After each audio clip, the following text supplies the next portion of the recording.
Hi, I want to start with something that happened to me. I was observing the tracking of a lioness with a conservation team in Zambia, literally living my best life. The truck was open-sided, with no roof, and we were in scrubby, difficult bush well beyond any marked trail or camp road. We were following the signal from the lioness's radio collar, picking our way through vegetation and dried mudflats that had already marooned one vehicle, which we'd rescued, because we're great like that. We were focused on the repeating beeps and thumps that told us we were getting close. And as we rounded a patch of scrub, we came to a halt. She was lying just on the other side of the scrub, dozing, aware of us, but nonchalantly not giving us any thought whatsoever. What nobody had registered, and certainly what I had not registered, was that she had her adolescent cub with her, and he was much closer. He was approximately a year old, which sounds young, maybe nothing to worry about, certainly non-threatening. That's not the case.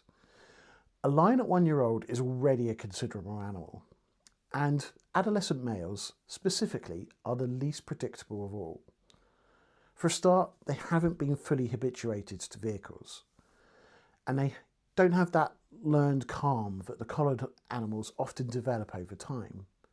They're at an age where the world is still being calibrated, where threat and curiosity exist very close together, and they might just test those boundaries. When the vehicle stopped, he was directly below me.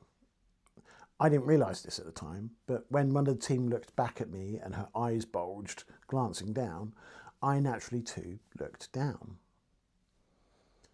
2 golden discs looked back at me from 3 feet away in an unblinking stare as flies buzzed around his head. The thing I remember most clearly is not fear, not exactly. It was a very sudden and very complete understanding of my position in that moment, of where I sat in the order of things. And it wasn't at the top of the food chain, not even close. We'll come back to that. But first, there's a question I keep returning to with this channel, and it's one I don't think that gets asked honestly enough in this space, at least sometimes. Why do we love these stories? Not why do they exist, not why do animals attack, but why do we, when we're comfortable, mostly safe, and mostly removed from genuine predator threat, seek them out? Why do we press play? Why do the most gruesome accounts hold our attention longest? And why does a story about a man-eater travel faster, reach further, and lodge more deeply than almost anything else in the natural world? The answer isn't simple, but it is, I think, honest, and it operates on more than one level, like most things. The first level is neurological, and it is old. Older than language, older than story, older than anything we'd recognise as culture. The human stress response, the hypothalamic pituitary adrenal axis, if you want the clinical name, evolved in a world where being eaten was a real and recurring possibility. The cascade of hormones that hits you when you perceive a threat, the sharpening of attention, the narrowing of focus, the encoding of that moment into memory with unusual intensity. All of that was designed over millions of years for exactly this scenario. And here is the important part. The brain does not cleanly distinguish between a threat that is real and immediate and one that is vivid and proximate. A well-told story about a tiger waiting at a cabin door for days. A shark moving through shallows towards a swimmer. An animal that has crossed into the register of the personal, the targeted, the deliberate. These things activate the same ancient circuitry. The stress hormones still move, the attention still narrows, the memory still encodes with that unusual weight. We are, in the most literal sense, wired for this. The fascination isn't morbid. It isn't a failure of taste or decency. It is a survival mechanism that never got the memo that most of us no longer need it quite so urgently. Threat simply encodes differently in the brain. It sticks, and stories that carry threat piggyback on that mechanism with remarkable efficiency. This is why a man-eater story, well told, I hope, feels different from other content. It isn't just interesting, it arrives somewhere older. It's worth noting that this is exactly the same mechanism that draws us to horror films. We know consciously that what we're watching isn't real. The threat cannot reach us. And yet the hormones still move. The heart rate still climbs, and afterwards we feel, oddly, better for it. There's even a name for the reward that follows. It's called the relief response. It's a neurological payoff that comes after the perceived threat has passed. The brain experiences something close to triumph.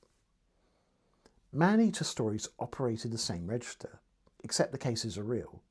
The animals were real, the danger was real, which means the circuitry fires harder, and as a result, the stories stick longer. The second level is where it gets more complicated, and I'd argue it's worth more of an examination. There is a principle in journalism so old it has become a cliche. If it bleeds, it leads. The dramatic, the violent, the threatening, these have always outcompeted the quiet, the incremental, and the resolved. In wildlife and conservation media, this has consequences. A lion kills a person in a rural community on the edge of protected land. It gets covered. The story travels. It generates fear and commentary and debate. It becomes, in some cases, a flashpoint for much larger arguments about conservation, about the rights of communities, about whether these animals should exist at all in a world that increasingly has no room for them.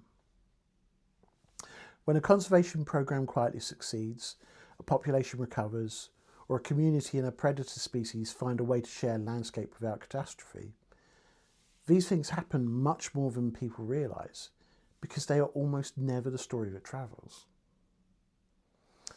I'm aware, as I say this, that this channel is not exempt from that dynamic. I obviously cover animal attacks.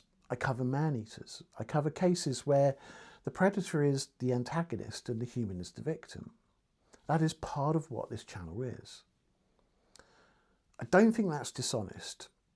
The fascination is genuine, mine as much as anyone else's, I'd have thought. And these cases do tell us real things about animal behaviour, about cognition, about the places where human expansion and predator territory collide in ways that matter.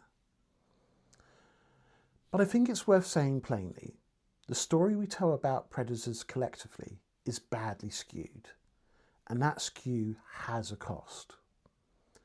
Public appetite shapes funding. Funding shapes policy, and policy shapes which animals get protection, which get culled, and which communities get support when they're living alongside something that could kill them. Fear is not a neutral force in conservation. It never has been. The Savo lions killed workers and stopped a railway.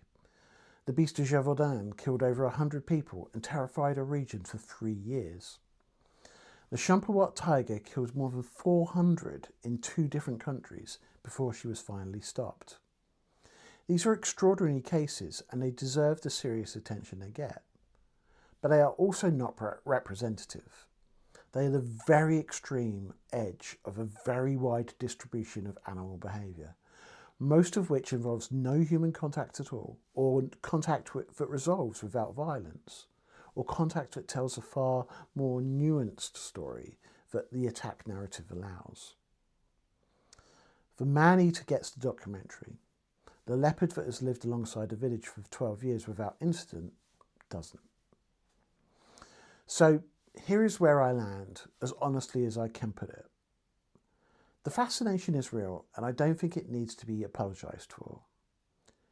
When your brain locks onto a predator story, it is doing something ancient and, in its own terms, correct. That response kept our species alive through conditions most of us will never experience. Respecting it, even enjoying it, seems reasonable to me. But I think the responsibility that comes with telling these stories is also real. Not the responsibility to be less honest about what happened or to soften the facts into something more comfortable. The opposite, actually. The responsibility to hold more of the picture at once. To say, this happened, it was extraordinary, and it is not the whole story of this animal, or this species, or this relationship between predator and human. Back in that vehicle, 3 feet from an adolescent lion who had not yet decided what I was not thinking about conservation strategy. I was not thinking about media representation or funding pipelines or the politics of human-wildlife conflict. I was thinking about very little, actually. By then, the thinking had mostly stopped. What I felt in that moment was something much simpler and much older. The same thing, I suspect, that keeps people pressing play, keeps them reading.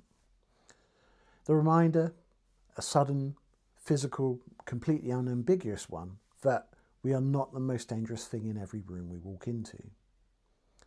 And I think that feeling is worth something. It produces humility if you let it. It produces respect for animals and for the environments they actually need to survive. What I'd like to think this channel does, at its best, is carry both of those things at once. You get the pull of the story and the honesty about what the story is and isn't telling you. As always, thank you for joining me.